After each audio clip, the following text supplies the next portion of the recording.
Oke, selanjutnya kita masuk ke yang keempat, yaitu orbital. Nah, orbital ini adalah daerah atau ruang di sekitar inti di mana kita bisa menemukan peluang atau kebolehjadian si elektron dapat ditemukan. Nah, setiap orbital itu punya bentuk, ukuran, arah orientasi ruang yang ditentukan berdasarkan bilangan kuantum.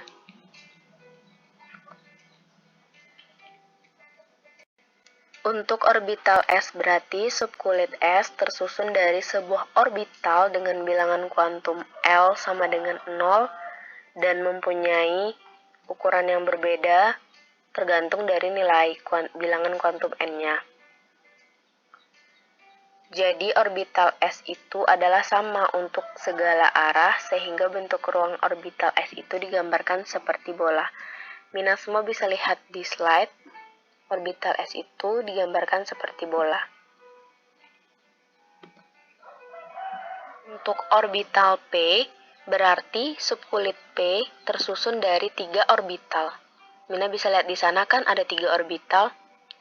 Nah, yang 3 orbital ini dengan bilangan kuantum L sama dengan 1, yang mana aja 3 orbitalnya, yaitu orbital PX, PY, dan PZ. Nah, bentuk orbital P itu digambarkan seperti dumbbell dengan probabilitas untuk menemukan elektron semakin kecil bila mendekati inti.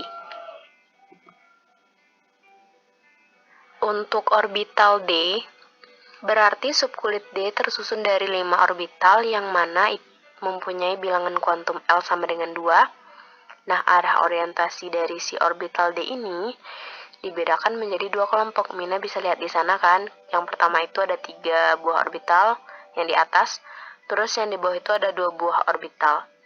Nah, yang 3 buah orbital tadi itu apa aja orbitalnya? Orbital D yang pertama itu DXY, terus DXZ, terus DYZ. Kalau yang di bawah itu apa? Yang di bawah itu DX kuadrat dikurang Y kuadrat dan DZ kuadrat. Kalau yang orbital di atas itu, orbitalnya mengarah di antara sumbu. Kalau yang di bawah itu, orbitalnya mengarah pada sumbu.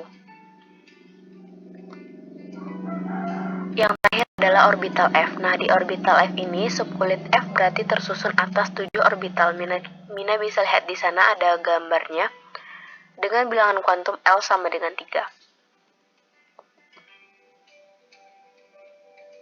Selanjutnya, pembahasan yang kelima itu adalah konfigurasi elektron. Nah, ada 3 hal penting yang harus kita perhatikan mengenai konfigurasi elektron ini. Yang pertama itu ada prinsip Aufbau, kemudian ada asas larangan Pauli, dan yang ketiga adalah kaidahan. Yang pertama itu adalah prinsip Aufbau. Jadi, prinsipnya ini pengisian orbital dimulai dari tingkat energi terendah, kemudian ke tingkat energi tertinggi. Kemudian dilanjutkan pada subkulit yang mempunyai tingkat energi tinggi dan seterusnya. Selanjutnya itu asas larangan Pauli menyatakan bahwa tidak ada elektron dalam satu atom yang mempunyai nilai sama pada semua bilangan kuantum. Berarti harus ada bilangan kuantumnya yang beda, oke? Terus yang ketiga itu kaidahan.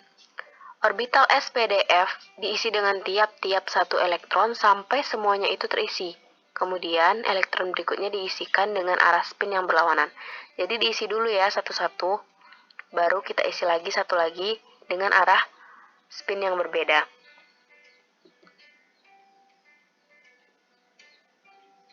Oke, untuk lebih jelasnya kita bahas satu-satu ya. Yang pertama itu asas Aufbau. Nah, pada asas Aufbau ini, pengisian elektron ke dalam orbital dimulai dari tingkatan energi rendah sampai ke tingkatan energi yang lebih tinggi. Jadi urutan kenaikan tingkat energi orbitalnya itu dimulai dari 1s, 1s2, terus 2s2, 2p6, 3s2, 3p6, 4s2, 3d10, 4p6, 5s2, 4d10, 5p6, 6s2, 4s14, 5d10, 6p6, 7s2, 5f14, 6d6, dan 7p, 6d10, dan 7p6. Jadi itu adalah urutannya. Gimana cara buatnya? Nanti Mina lihat di video selanjutnya ya.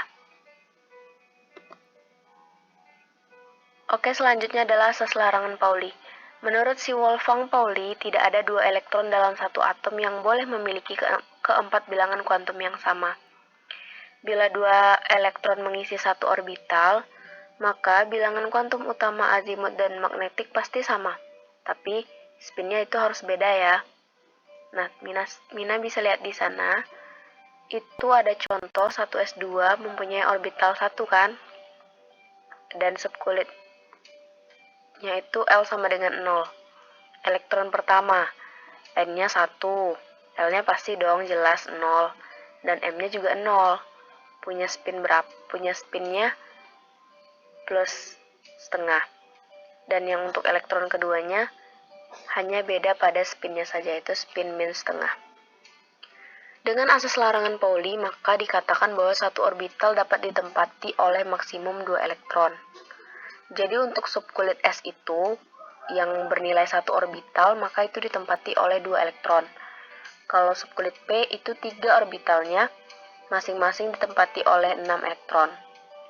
Kalau subkulit D itu 5 orbital, maksimum ditempati 10 elektron. Subkulit F itu 7 orbital, masing-masing ditempati 4 elektron.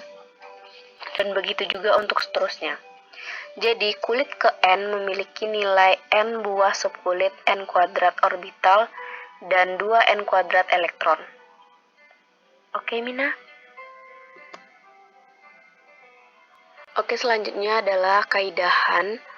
Nah, pada pengisian orbital dengan tingkat energi yang sama, mula-mula elektron mengisi orbital secara sendiri-sendiri dengan spin yang paralel, baru kemudian dia berpasangan.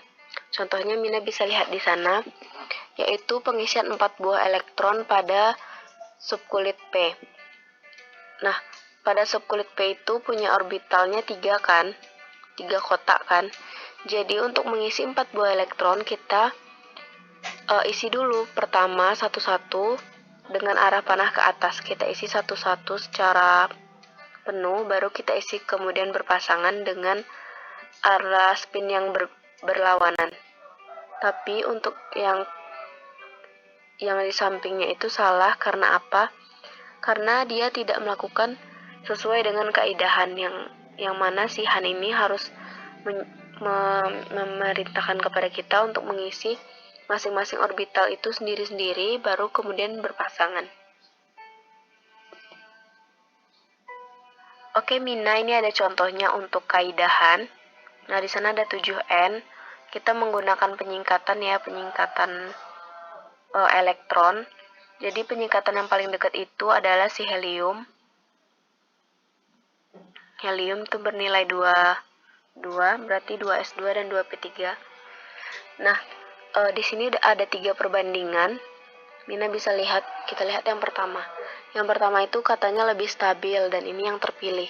Sedangkan yang selebihnya, yang 2 ini nggak stabil. Kenapa sih kok nggak stabil? Yuk kita lihat.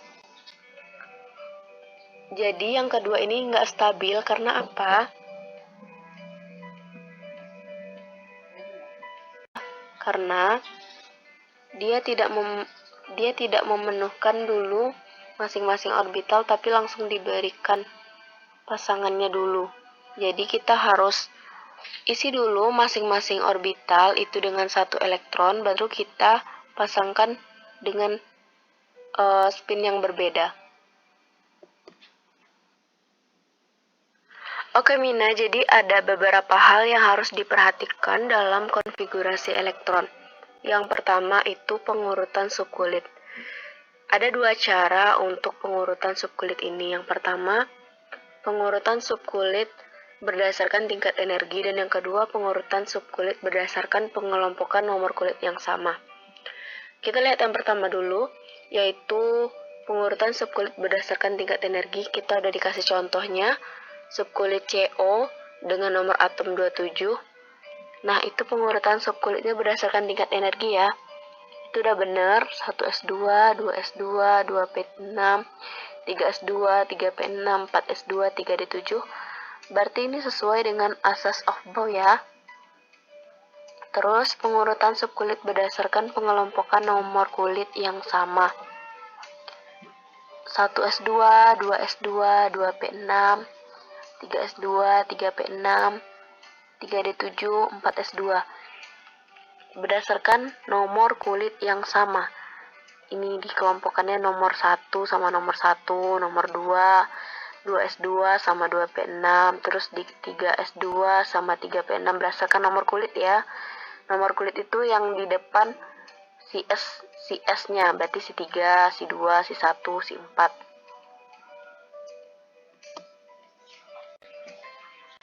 Yang kedua adalah penyingkatan konfigurasi elektron dengan konfigurasi elektron gas mulia. Kenapa sih kok harus disingkat pakai konfigurasi elektron gas mulia? Jadi emangnya Mina mau menuliskan konfigurasi elektron yang banyak itu sampai menghabiskan buku berlembar-lembar? Enggak kan? Jadi untuk memudahkan kita makanya disingkat dengan menggunakan konfigurasi elektron gas mulia. Apa aja? Yang unsur gas mulia itu ada helium punya nomor atom 2, neon punya nomor atom 10, argon punya nomor atom 18, kripton 36, xenon 54, dan radon 86. Jadi, jika jumlah elektron suatu atom itu bersesuaian dengan salah satu nomor gas mulia, maka dalam konfigurasinya dapat diwakili dengan gas mulia terdekat. Nah, Mina di sana udah dikasih contoh ya, ada 3 contoh, karbon, natrium, sama strontium. Karbon punya nomor atom 6, konfigurasi elektronnya 1s2, 2s2, 2p2, atau disingkat dengan menggunakan unsur gas mulia yang paling dekat apa? Helium kan? Jadi yang paling dekat itu kita pilih yang paling kecil ya. Untuk penyingkatan itu penyingkatannya berarti helium 2s2, 2p2. Terus natrium lagi, punya nomor atom 11. Konfigurasi elektronnya 1s2, 2s2, 2p6, 3s2, atau neon 3s1. Nah, strontium Z-nya sama dengan 38. Berarti kita pakai penyingkatan siapa? Pakai penyingkatan AR atau KR? Kalau AR itu terlalu kecil kan, jadi kita pakai yang 36, berarti KR 5S2. Mudah kan Mina? Singkat banget kan? Daripada harus menuliskan sepanjang-panjang bisa menghabiskan buku, mendingan kita pakai penyingkatan elektron gas mulia. Mudah kan Mina?